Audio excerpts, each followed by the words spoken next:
pessoal, beleza? Hoje vamos fazer aqui um autovlog para falar a respeito das minhas impressões ao guiar do novo Renault Captur nas versões Zen 1.6 16 válvulas com motor SCE e na versão Intense com motor 2.0 com câmbio automático de 4 marchas e o motor F4R, já um clássico da Renault. Bom, o primeiro aspecto que nós observamos muito no Captur é o aspecto externo do carro, que é muito bonito. Ele é muito bem executado, principalmente quando ele vem com a pintura Biton, né, com um teto em cor diferente da carroceria. Ele fica muito bonito, chama atenção na rua realmente porque ele é muito diferenciado. É muito bonita a estética do carro. Mas quando nós entramos dentro do carro é que nós começamos a ver a realidade do Captur, né?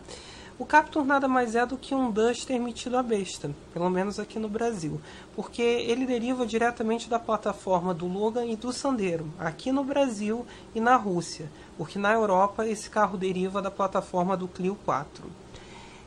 Como é que você descobre isso? Primeiro, por conta do eixo de torção na traseira. Ele poderia ter a suspensão independente como tem no Duster, né, na versão 4x4 ou na Duster Oroch. No sistema de ar-condicionado, porque tanto a versão com ar-condicionado manual quanto com a versão com ar-condicionado automático são os mesmos sistemas utilizados no Sandero e no Logan. Os comandos por trás do volante também são os mesmos utilizados no Sandero e no Logan. E até o próprio volante é muito parecido com o do Sandero RS, né, por acaso. Então isso denota uma falta de cuidado da Renault, né, ainda mais com um carro que custa tão caro, né. Ele parte de R$ 79 mil na versão Zen básica e mais de R$ 90 mil na versão Intense, né, com motor 2.0 e o câmbio automático de 4 marchas. O motor 1.6 é o motor exato para esse carro, porque ele puxa bem, ele anda muito bem com esse motor e é econômico. Só faltou a transmissão CVT que havia sido prometida no lançamento, mas agora a Renault está querendo lançar somente lá por agosto, setembro desse ano, né? Que eu acho um pecado porque seria o melhor conjunto desse carro. Falta também a opção de um teto solar elétrico, né? Para combinar com as opções que existem na categoria. Agora, quem é baixinho vai adorar esse carro. Por quê? Ele é o carro com ponto H mais alto da categoria, ou seja, é o carro com a posição mais elevada de se dirigir que você tem na categoria. Mas apesar disso, o teto dele é muito elevado e com isso eu não encostei minha cabeça no teto, então eu achei isso muito bom, né? E tem até um pouco de segurança nesse sentido, né? Mas eu achei muito adequado para quem gosta desse tipo de carro, é a melhor formatação, porque é muito alto mesmo, tá? E o carro tem uma relação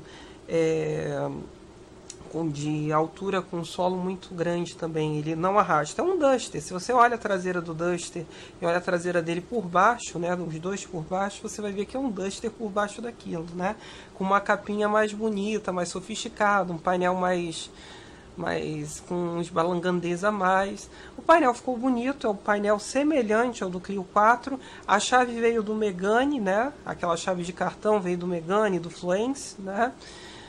E não tem assim nenhum diferencial assim que nós possamos dizer, nossa, que incrível. Só é um carro caro com uma casquinha bonita. A parte interessante desse carro também é porque ele vem com controles de tração e estabilidade de série em todas as versões. Isso é um parabéns para a Renault, visto que tem concorrentes que não têm isso, né? A versão 1.6, com câmbio manual de 5 marchas, merecia ter uma marcha a mais, porque a 100 km nós já estamos a 3.000 RPM, né? E com uma marcha a mais o carro andaria mais solto também, né? Ele poderia economizar mais em ciclo de estrada. Porém, ainda assim é econômico. No ciclo de cidade com o ar-condicionado ligado, eu obtive médias de 11,8 km por litro de gasolina no ciclo urbano. No ciclo de estrada, andando a 110 km por hora com o ar-condicionado ligado, no motor 1.6 SCE na versão Zen, eu obtive médias de 15,2 km por litro de gasolina, o que eu acho adequado pela relação de marchas que ele tem, né? Que é um pouco curta demais. Você está ali a 3.200, 3.300, né? A 120 por hora ele está a cerca de 3.400 com esse motor 1.6, o que eu acho que é muito. Não precisava, porque o motor tem força suficiente para empurrar o carro. Agora, o maior problema do Captur está na versão de topo de gama, porque o motor 2.0 é excelente. Tanto é que ele é excelente que ele equipa o Sandero RS e faz o Sandero RS fazer 0 a 100 em 9 segundos. Porém, a caixa automática que ele utiliza é muito ruim. É a mesma L4 Proactive. E o que acontece? Eles fizeram um escalonamento que eu achei que não combinou com o carro, ficou longo em excesso. Então muitas vezes o carro tem que botar a primeira marcha dentro do ciclo urbano e faz com que você tenha um consumo muito elevado de combustível. Faltou uma caixa CVT ou uma caixa automática de 6 marchas para fazer um casamento legal com esse motor, né? E acaba que o desempenho dele é muito afetado. O 0 a 100 desse carro com um câmbio automático, mesmo tendo 400 cilindradas a mais 20 cavalos e cerca de 5 kgfm de torque a mais que o 1.6, é igual. Então aí você vê a perda, né, que você tem por conta dessa caixa automática. Tão mal construída, ou construída para enganar os parâmetros do Inmetro, eu não sei. Então, bom, vamos aos dados de consumo do motor 2.0 com a caixa automática de 4 marchas. Ele conseguiu 8,5 km por litro de gasolina no ciclo urbano e no ciclo de estrada a 110 km por hora com o ar-condicionado ligado, ele obteve médias de 12,3 km por litro de gasolina, o que eu achei muito alto quando comparado com alguns concorrentes atuais e pelas médias que eu tenho obtido com outros carros. E eu acredito que a caixa automática aí nesse caso é muito responsável por conta disso, né? E o escalonamento dela em quarta marcha não é excessivamente longo, aqui ela é muito longa nas primeiras marchas, é estranho. A primeira marcha faz quase 70 km, a segunda marcha vai a quase 110. A quarta marcha, 100 km, traz 2.600 RPM. Ela poderia estar mais longa na estrada, né? E não está.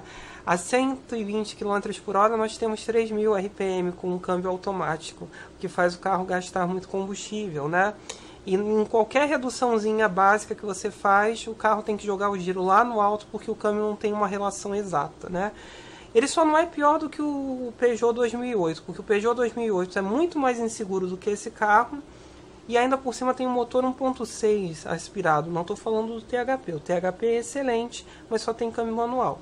Então, comparando automático por automático, o Captur é mais interessante e consegue ser até mais econômico com mais força. Mas enfim, não é um bom conjunto. Aguardem o CVT chegar na versão Zen 1.6, que aí sim ele vai valer a pena. Que vai ser um conjunto muito semelhante ao utilizado no Nissan March e no Nissan Kicks, né? Que seria o SUV que concorre com ele.